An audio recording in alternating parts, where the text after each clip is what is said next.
لیے زکات ادا کرنا ہے مال کا حساب لگا کر۔ 1 روپیہ بھی آپ نے کم ادا کر دیا تو وہ 1 روپیہ آپ کے سارے مال کو ہلاک کرنے کے لیے کافی۔ 1 روپیہ بھی آپ نے زکات کا اپنے پاس روک لیا تو پھر وہ 1 روپیہ حرام کا مال ہو گیا اور اس 1 روپے کا حساب اللہ کے پاس آپ کو دینا ہو۔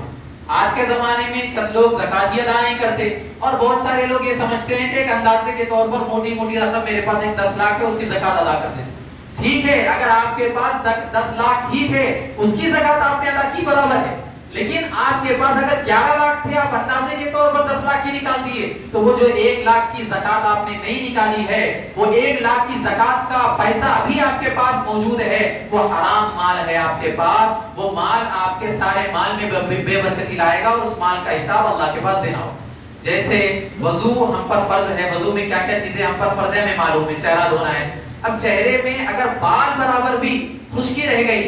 چہرہ دھوتے وقت اگر بال برابر بھی خشکی رہ گئی اور ہم یہ کہیں کہ ارے دین تو آسان ہے، بال برابر ہی خشکی رہ گئی تھی میرا وضو تو ہو گیا، یہ نہیں ہو سکتا۔ اللہ نے جو مقدار فرض کر دی اتنا دھونا ہے مطلب دھونا ہے۔ اب پورے چہرے میں یا ہاتھ کوہنیوں تک دھونے میں بال برابر بھی خشکی رہ گئی، ہم یہ کہیں دین تو آسان ہے اتنی مشکل نہیں دیتا، بال برابر ہی خشکی ہے ہمارا وضو ہونا چاہیے، یہ چیزیں ہمارے پاس چلنے والی نہیں۔ جتنی مقدار اللہ نے فرض کی ہے اتنی مقدار دھونا، تو اتنی مقدار سے اگر 1 بال برابر بھی کم دھویا گیا وہ وضو نہیں ہوگا۔ اسی طرح اگر زکات جتنا اللہ نے کہا 2.5% مال کا ہمیں ادا کرنا ہے، اس 2.5% میں 1 روپیہ بھی آپ نے اپنے پاس بچا لیا اور اندازے کے طور پر آپ نے زکات ادا کر دی تو وہ 1 روپیہ آپ کے لیے دنیا اور آخرت دونوں میں وبال بنے۔